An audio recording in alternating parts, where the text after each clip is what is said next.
Everything you've ever wanted to know about Battle of Leyte, read in full from Wikipedia. Stick around to the end. Let's begin. The Battle of Leyte in the Pacific Campaign of World War II was the amphibious invasion of the island of Leyte in the Philippines by American forces and Filipino guerrillas under the overall command of General Douglas MacArthur. The combined forces fought against the Imperial Japanese Army in the Philippines, led by General Tomoyuki Yamashita. The operation, codenamed King Two, launched the Philippines campaign of 1944-45 for the recapture and liberation of the entire Philippine Archipelago and to end almost 3 years of Japanese occupation. Background: Japan had conquered the Philippines in 1942. Controlling it was vital for Japan's survival in World War II because it secured sea routes to Borneo and Sumatra, in which rubber and petroleum were shipped to Japan. For the U.S., capturing the Philippines was a key strategic step in isolating Imperial Japan's military holdings in China and the Pacific Theater. It was also a personal matter of pride for MacArthur. In 1942, just a month before Japan forced the surrender of all USAFFE forces in the Philippines, U.S. President Franklin D. Roosevelt had ordered MacArthur to leave the Philippines and organize the U.S. forces gathering in Australia, which were meant to relieve the USAFFE. Those relief forces were non-existent. Roosevelt's true intentions in ordering MacArthur to flee the Philippines had been to prevent his capture by the Japanese. Still, MacArthur had vowed that he would return to the Philippines. He repeatedly stated that it was a moral obligation of the U.S. to liberate the Philippines as soon as possible. In March 1944, the Joint Chiefs of Staff ordered MacArthur to plan an attack on the southern Philippines by the end of the year and Luzon in early 1945. In July 1944, Roosevelt met with MacArthur and Chester Nimitz in Hawaii, where the decision was made to invade the Philippines, from which land-air bases could be used for the Pacific Theater of Operations. Over the summer of 1944, planes from the aircraft carriers of the U.S. Third Fleet under Admiral William F. Halsey carried out several successful missions over the Philippines and found weak Japanese resistance. Halsey then recommended a direct strike on Leyte, canceling other planned operations, and the Leyte invasion date moved forward to October. Leyte, facing the Pacific Ocean, has numerous deep water approaches and sandy beaches, which offered opportunities for amphibious assaults and fast resupply. The roads extend inland with Highway 1 that runs for 40 miles, 64 kilometers, along the east coast between Abuyog town to the north and the San Juanico Strait between Leyte and Samar Islands, providing avenues for tank infantry operations as well as suitable ground for airfield construction. American air forces based on Leyte could strike at enemy bases and airfields anywhere in the Philippines.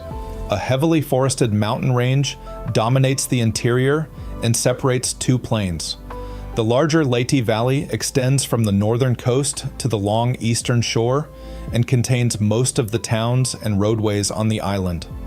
The other, Ormoc Valley, situated on the west side, was connected to Leyte Valley by Highway 2, running from Palo Town on the east coast, then west, and then south through Leyte Valley to Ormoc Bay, then along the western shore to Bay Bay. The road then turned east to cross the mountainous interior and connected it with Highway 1 on the east coast at Abuyog. South of these towns, the mountainous southern third of Leyte was mostly undeveloped. High mountain peaks over 4,400 feet, 1,300 m, as well as the jagged karst formations of the island offered formidable defensive opportunities. The timing late in the year forced combat troops and supporting pilots, as well as logistical units, to contend with monsoon rains. Leyte's population of over 900,000 people mostly farmers and fishermen, could be expected to assist an American invasion, since many residents already supported the guerrilla struggle against the Japanese. Japanese troop strength on Leyte was estimated by U.S. intelligence at 20,000, mostly of the 16th Division under Lieutenant General Shiro Makino. Commanders and units: United States, Southwest Pacific Area, General Douglas MacArthur, in light cruiser Nashville Ground Forces, U.S. 6th Army Lieutenant General Walter Kruger, approx. 200 to 500 total officers, and enlisted Northern Landing Area ex-Army Corps. Lieutenant General Franklin C. Seibert left, 24th Infantry, Taro Division, right 1st Cavalry Division.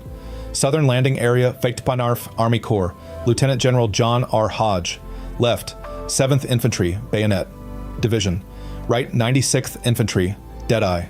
Division Reserve, 11th Airborne, Angels. Division, Reserves landed, 14. Novit 32nd Infantry, Red Arrow. Division landed 23. Nov 77th Infantry, Statue of Liberty. Division Naval and Air Forces, U.S. 7th Fleet. Vice Admiral Thomas C. Kincaid in Amphibious Command Ship. Wasatch Central Philippines Attack Force, Task Force 77. Vice Admiral Kincaid, Northern Attack Force, Task Force 78. Rear Admiral Daniel E. Barbie in Amphibious Command Ship, Blue Ridge, embarking Major General Franklin C. Seibert's ex-Army Corps Southern Attack Force, Task Force 79. Vice Admiral Theodore S. Wilkinson in Amphibious Command Ship, Mount Olympus embarking. Major General John R. Hodges, the 24th Army Corps Allied Air Forces Lieutenant General George C. Kenney, USAF 5th Air Force, 13th Air Force Japan, Southern Army, Southeast Asia, Field Marshal Count Hisaichi Terauchi at Manila, 14th Area Army General Tomoyuki Yamashita, 35th Army Lieutenant General Sosaku Suzuki Leyte, Defense Forces, 16th Division, Lieutenant General Shiro Makino, Air Force's 4th Air Army at Manila, IJN, 5th Base, Air Force under on Formosa Battle. Landings. Preliminary operations for the Leyte invasion began at dawn on 17th of October, 1944, with mine-sweeping tasks and the movement of the 6th Rangers toward 3 small islands in Leyte Gulf. Although delayed by a storm, the Rangers were on Suluan and Dinagat Islands by 08:05 a.m. On Suluan, they dispersed a small group of Japanese defenders and destroyed a radio station, while they found Dinagat unoccupied. The third island, Homonhon, was taken without any opposition the next day. On Dinagat and Homonhon, the Rangers proceeded to erect navigation lights for the amphibious transports to follow. Meanwhile, reconnaissance by underwater demolition teams revealed clear landing beaches for assault troops on Leyte. Independently, the 21st Infantry Regiment on 20 October landed on Panayan Strait to control the entrance to Sogod Bay. Following 4 hours of heavy naval gunfire on A-Day, 20 October, 6th Army Forces landed on assigned beaches at Tenex X-Corps, pushed across a 4 miles, 6.4 kilometers, stretch of beach between Tacloban Airfield and the Palo River, 15 miles, 24 kilometers, to the south. Buntbotfor Corps units came ashore across a 3 miles, 4.8 kilometers, strand between San Jose and the Daguetan River.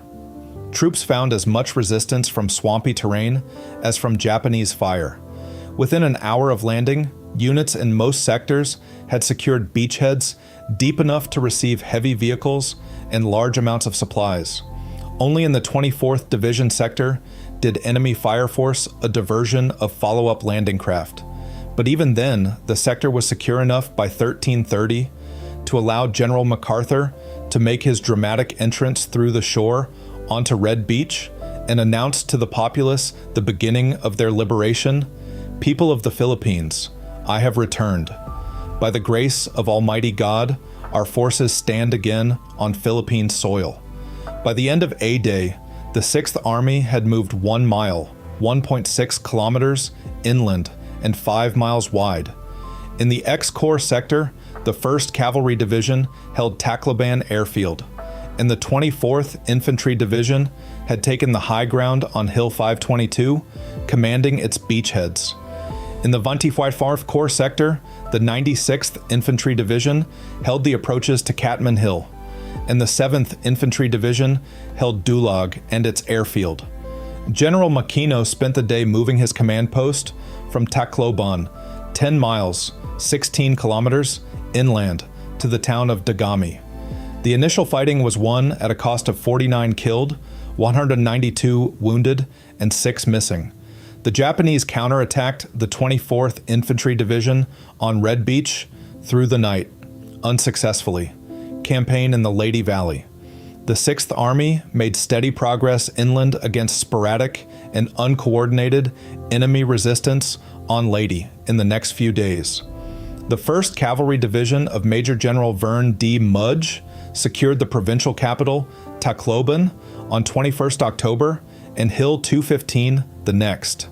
On 23rd October, General MacArthur presided over a ceremony to restore civil government to Leyte. 1st and 2nd Cavalry Brigades initiated a holding action to prevent a Japanese counterattack from the mountainous interior, after which the 1st Cavalry was allowed to move on. The 8th Cavalry established itself on Samar by 24 Oct, securing the San Juanico Strait. On the X-Corps left, the 24th Infantry Division, under Major General Frederick A. Irving, drove inland into heavy enemy resistance. After days and nights of hard fighting and killing, some 800 Japanese, the 19th and 34th Infantry Regiments expanded their beachhead and took control of the high ground, commanding the entrance to the northern Leyte Valley. By 1st November, after a 7-day tank infantry advance supported by artillery fire, both regiments had pushed through Leyte Valley and were within sight of the north coast and the port of Carigara, which the 2nd Cavalry Brigade occupied the next day after Suzuki ordered a withdrawal. In its drive through Leyte Valley, the 24th Division inflicted nearly 3,000 enemy casualties. These advances left only one major port on Leyte, Ormoc City on the west coast, under Japanese control. From the 24th Corps, Beachhead General Hodge had sent his 2 divisions into the southern Leyte Valley, which already contained 4 airfields and a large supply center. Major General James L. Bradley's 96th Infantry Division was to clear Catman Hill, a 1,400 feet, 430 meters, promontory, the highest point in both Corps beachheads, and used by the Japanese as an observation and firing post to fire on landing craft approaching the beach on A-Day. Under cover of incessant artillery and naval gunfire, Bradley's troops made their way through the swamps south and west of the high ground at Labaranan Head. After a 3-day fight, the 382nd Infantry Regiment took a key Japanese supply base at Tabantaban, 5 miles, 8.0 kilometers inland, and killed some 350 Japanese on 28 October. Simultaneously, 2 battalions each from the 381st Infantry Regiment and 383rd Infantry Regiments slowly advanced up opposite sides of Catman Hill and battled the fierce Japanese resistance. When the mop-up of Catman Hill was completed on 31st October, the Americans had cleared 53 pillboxes, 17 caves, and several heavy artillery positions. On the left of 24th Corps, the 7th Infantry Division, under Major General Archibald Fav Arnold, moved inland against the Japanese airfields of San Pablo I and II, Bayug and Buri, using flying wedges of American tanks. The 767th Tank Battalion, which cleared the way for the infantrymen. Between Barawan and Julita, the 17th Infantry overcame fanatical but futile resistance from Japanese soldiers concealed in spider holes, who placed satchel charges on the hulls of the American tanks. A mile north, 32nd Infantry soldiers killed more than 400 Japanese at Buri Airfield, while 2 battalions of the 184th Infantry patrolled the Corps' left flank. The 17th Infantry, with the 184th's 2nd Battalion attached, turned north toward Dagami, 6 miles, 9.7 kilometers, above Barawan. Using flamethrowers to root the enemy out of pillboxes and a cemetery, U.S. troops captured Dagami on 30th October, which forced General Makino to evacuate his command post further westward. Meanwhile, on 29th October, the 32nd Infantry's 2nd Battalion, preceded by the 7th Cavalry Reconnaissance Troop, moved 15 miles, 24 kilometers, south along the east coast to Abuyog for a probe of the area, and then over the next 4 days patrolled west through the mountains to Baybay, all without opposition. Japanese counterattacks. With 432,000 Japanese soldiers in the Philippines, General Yamashita decided to make Leyte the main effort of the Japanese defense, and on 21st October, ordered the 35th Army to coordinate a decisive battle with the Imperial Japanese Navy. The 16th Division was to be reinforced by the 30th Infantry Division from Mindanao, landing on Ormoc Bay. The 102nd Infantry Division would occupy Jaro, where the 1st and 26th Infantry Divisions were concentrating. Battalions from the 55th and 57th Independent Mixed Brigades were on Leyte by 25 Oxt. As the 6th Army pushed deeper into Leyte, the Japanese struck back in the air and at sea. On 24th October, some 200 enemy aircraft approached American beachheads and shipping from the north. 50 American land-based aircraft rose to intercept them and claimed to have shot down between 66 and 84 of the attackers. Day and night air raids continued over the next 4 days, damaging supply dumps ashore and threatening American shipping. But by 2080 October, counterattacks by U.S. aircraft on Japanese airfields and shipping on other islands so reduced enemy air strength that conventional air raids ceased to be a major threat. As their air strength diminished, the Japanese resorted to the deadly kamikazes, a corps of suicide pilots who crashed their bomb-laden planes directly into U.S. ships. They chose the large American transport and escort fleet that had gathered in Leyte Gulf on A-Day as their first target and sank one escort carrier, the USS St. Lo, on 25th October 1944, and badly damaged many other vessels. This was the first instance of a major warship to be sunk by kamikaze attack. A more serious danger to the U.S. forces developed at sea. The Imperial Japanese Navy's High Command decided to destroy U.S. Navy forces supporting the 6th Army by committing its entire remaining surface fleet to a decisive battle with the Americans. The Imperial Navy's plan was to attack in 3 major task groups. One, which included 4 aircraft carriers with few aircraft aboard, was to act as a decoy, luring the U.S. 3rd Fleet north away from Leyte Gulf. On 23rd October, the approach of the enemy surface vessels was detected. U.S. naval units moved out to intercept, and the air and naval battle of Leyte Gulf, the largest naval battle in the Pacific, and also one of the largest naval battles in history, was fought from 23 to 26 October. The Japanese suffered a decisive defeat. Nonetheless, by 11 December, the Japanese had succeeded in moving more than 34,000 troops to Leyte and over 10,000 short tons, 9,100 t, of material, most through the port of Ormoc on the west coast, despite heavy losses to reinforcement convoys, including engagements at Ormoc Bay, because of relentless air interdiction missions by U.S. aircraft, advanced towards the Ormoc Valley. The Japanese reinforcement presented severe problems for both Kruger and MacArthur. Instead of projected mopping up operations after clearing the east side of Leyte, the 6th Army had to prepare for extended combat in the mountains on its western side. General Kruger planned a giant pincer operation to clear Ormoc Valley, with X-Corps forces moving south and 65th Corps units pushing north from Bay. To overcome the expected increased resistance, especially in the mountain barrier to the north, Kruger mobilized his reserve forces, the 32nd and 77th Infantry Divisions, while MacArthur activated the 11th Airborne Division.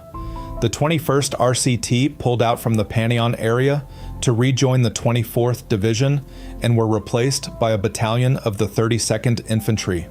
On 3rd November, the 34th Infantry Regiment moved out from west of Carigara to sweep the rest of the northern coast before turning south into the mountains. The 1st Battalion soon came under attack from a ridge along the highway.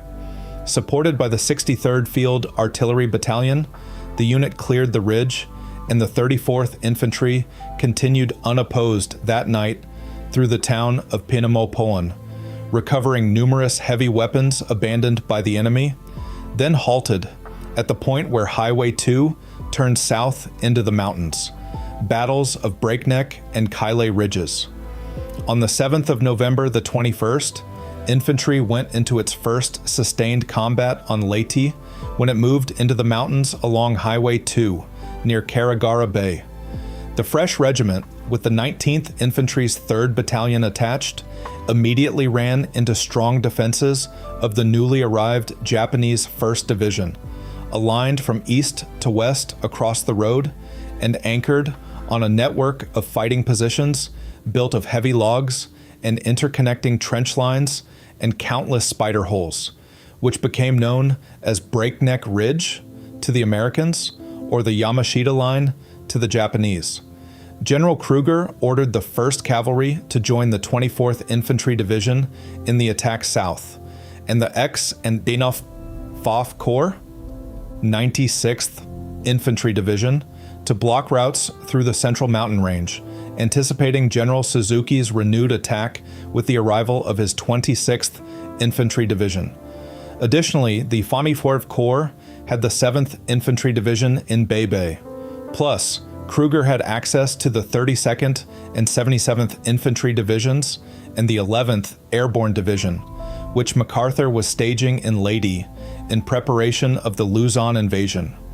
A typhoon began on 8th November, and the heavy rain that followed for several days further impeded American progress. Despite the storm and high winds, which added falling trees and mudslides to enemy defenses and delayed supply trains, the 21st Infantry continued its slow and halting attack, with companies often having to withdraw and recapture hills that had been taken earlier.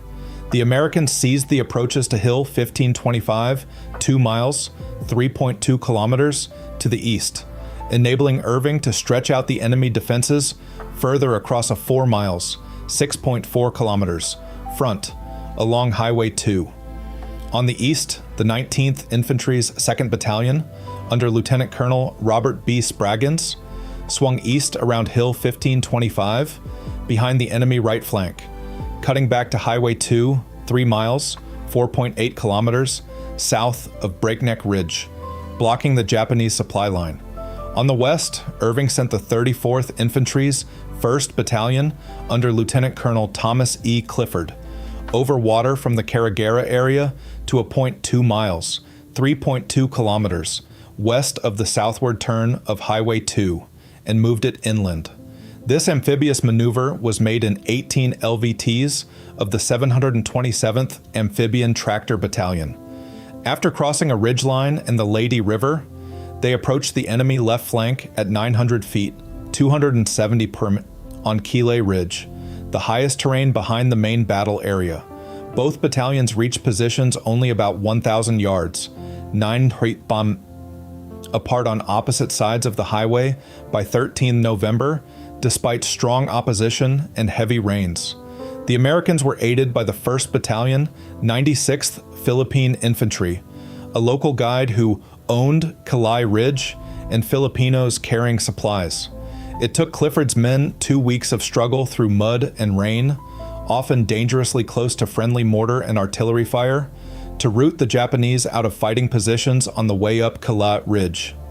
On 2nd December, Clifford's battalion finally cleared the heights overlooking the road, and 32nd Division units quickly took over.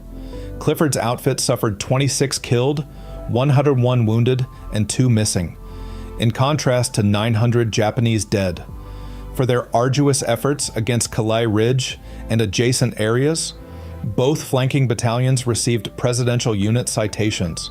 Clifford and Spraggins both received the Distinguished Service Cross for their actions. It was not until 14th of December that the 32nd Division finally cleared the Breakneck Kilay Ridge area and linked up with the 1st Cavalry Division on 19 Deck, placing the most heavily defended portions of Highway 2 between Carigara Bay and the Ormoc Valley under X-Corps control.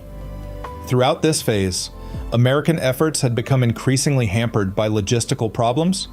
Mountainous terrain and impassable roads forced 6th Army transportation units to improvise resupply trains of Navy landing craft, tracked landing vehicles, airdrops, artillery tractors, trucks, even carabaos, and hundreds of barefoot Filipino bearers.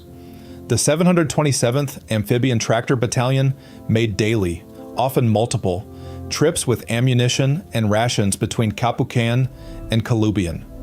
From Calubian, the 727th Tractors would navigate the Naga River to Consuegra, and then traverse overland to Agahang. On their return trip, they would evacuate the casualties. Battle of Shoestring Ridge. In mid-November, the 24th Corps had the 32nd Infantry Regiment, under the command of Lieutenant Colonel John M. Finn, in Western Leyte, and 7th Division remnants securing Barawan. But the arrival of the 11th Airborne Division on 22nd November allowed General Hodge to move the rest of the 7th Division to the west. On the night of 23rd November, the 32nd Infantry suddenly came under attack by the Japanese 26th Division along the Palanas River. The regiment's 2nd Battalion was pushed back off Hill 918 to a defensive position along the highway, together with their artillery base, which consisted of Batteries A and B of the 49th Field Artillery Battalion and Battery B of the USMC 11th 155mm Gun Battalion. General Arnold earlier had placed the 2nd Battalion, 184th Infantry, as a reserve for just such a counterattack. Also, a platoon of tanks from the 767th Tank Battalion was stationed at Damulan. Battery C, 57th Field Artillery Battalion, arrived the next day. That night, the night of 24 November, Japanese attacks put 4 105mm, 4.1 in pieces of Battery B out of action. The 2nd Battalion, 184th Infantry, was then released by General Arnold to Colonel Finn. The defensive battle for Shoestring Ridge, so named to reflect the supply situation, continued until 29th November, when U.S. troops were able to take the offensive. During their failed attacks of the previous days, the Japanese, under the command of Colonel Saito, had committed 6 infantry battalions. Battle of the Ridges. General Arnold finally began his advance toward Ormoc with a novel tactic. On the night of 4th December, vehicles of the 776th Amphibian Tank Battalion put to sea and leapfrogged south along the Leyte coast and positioned themselves west of Balogo. On 5 Des, the tanks moved to within 200 yards, 180 meters of the shore, and fired into the hills in front of the advancing 17th and 184th Infantry. This tactic proved effective, greatly disorganizing the defenders, except where ground troops encountered enemy pockets on reverse slopes inland, shielded from the offshore tank fire. The 7th Division pushed north with 2 regiments, which encountered heavy enemy fire coming from Hill 918, from which the entire coast to Ormoc City could be observed. By 8 Deck, the American forces had taken Hills 918, 380, and 606, plus the surrounding ridges. By 12th December, General Arnold's lead battalion was less than 10 miles, 16 kilometers, south of Ormoc City. Battle of the Airfields. While General Arnold moved closer to Ormoc on 6th December, the Japanese made a surprise attack on the Bury airfield with the 16th, combined with 250 paratroopers of the 2nd Raiding Brigade, the Takachiho paratroopers. At the time, the 11th Airborne Division, commanded by General Joseph May Swing, defended the Barawan area. The Japanese aimed to recapture eastern Leyte airstrips and use them for their own planes. Descending Japanese paratroopers were cut to shreds by the anti-aircraft and field artillery units, according to one American artillery officer. Although poorly coordinated, only one battalion of the Japanese 26th Infantry Division reached the battlefield. The enemy attack yielded the seizure of some abandoned weapons, which they managed to use against the Americans over the next 4 days. The 11th Airborne Division, supported by the 149th Infantry, 38th Infantry Division, and the 302nd Infantry, 96th Infantry Division, plus hastily mustered groups of support and service troops, eventually contained the attack and turned the tide by 9 deaths.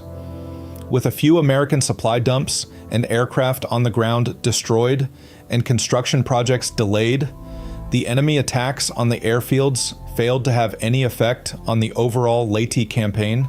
General Suzuki ordered a retreat so he could deal with the American landing at Ormoc, but with only 200 men returning, the 16th Division ceased to exist. Fall of Ormoc.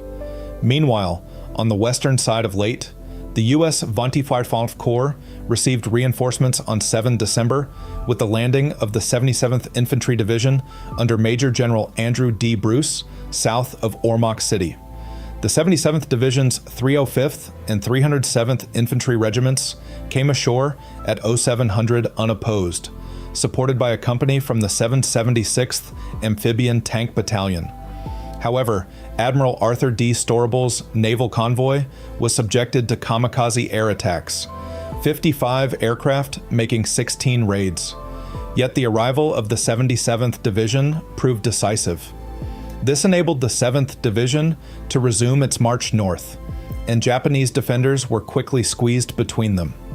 Moving north, the 77th Division faced strong opposition at Camp Downs, a pre-war Philippine constabulary post.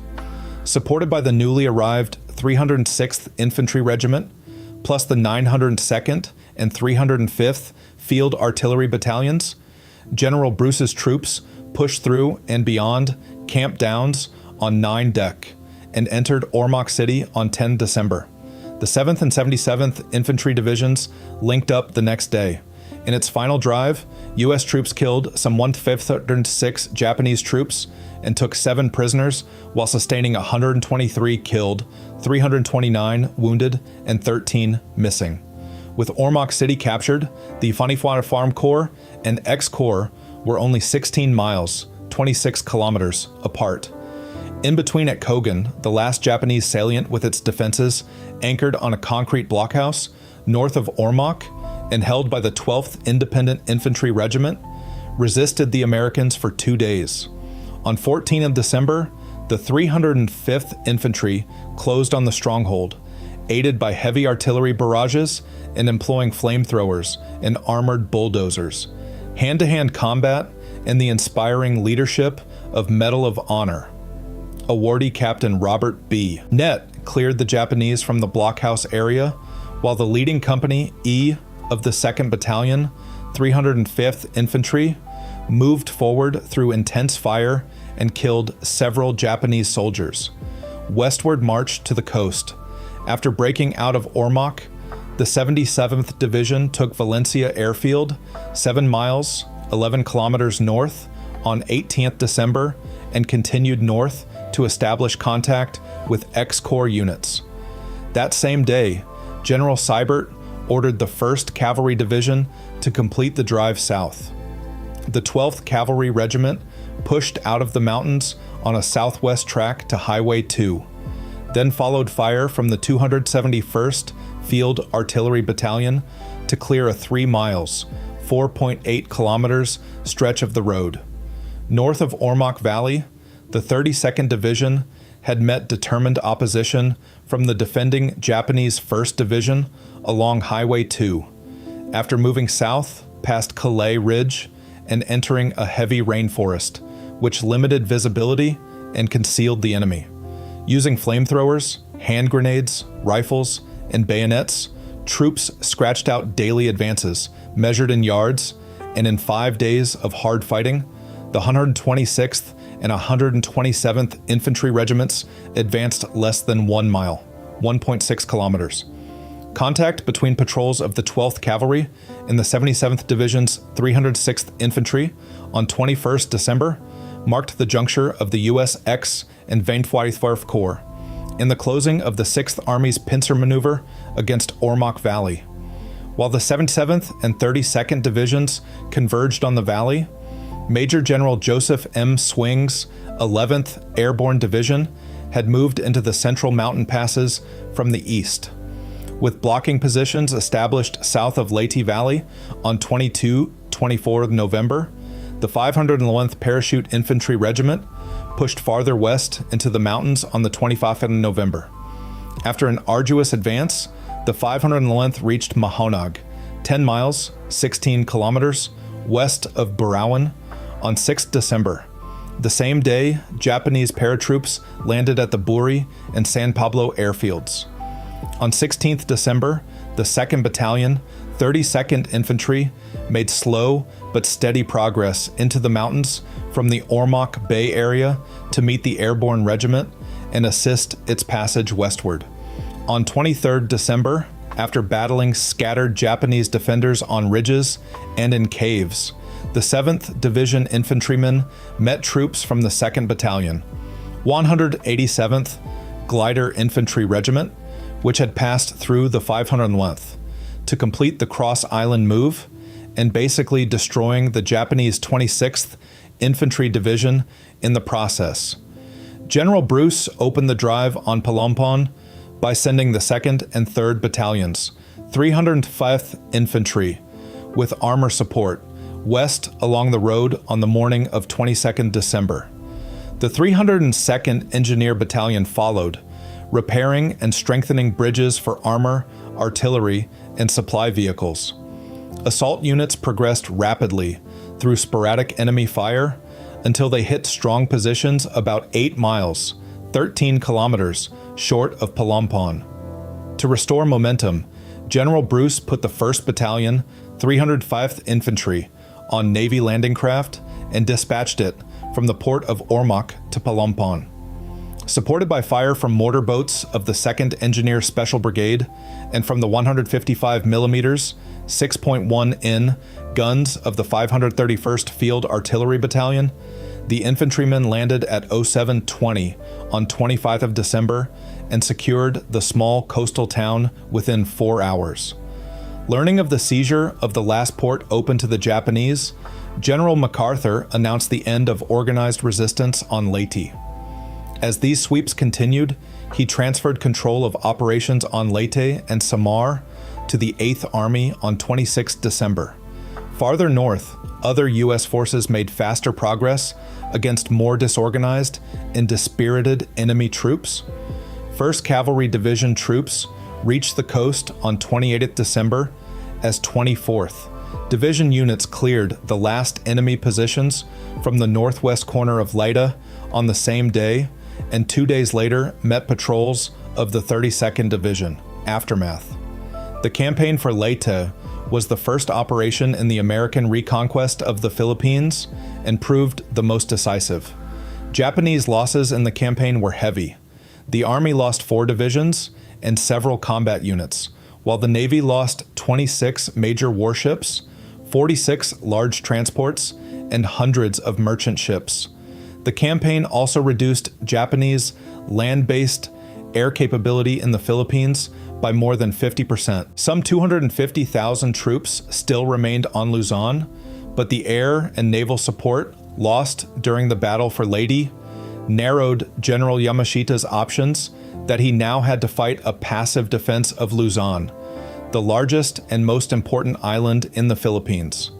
In effect, once the Battle of Leyte was lost, the Japanese gave up on retaining the Philippines for much longer, conceding to the Allies a strategic region from which Japan could be easily cut off from outside resources, and from which assaults on the Japanese home islands could be launched.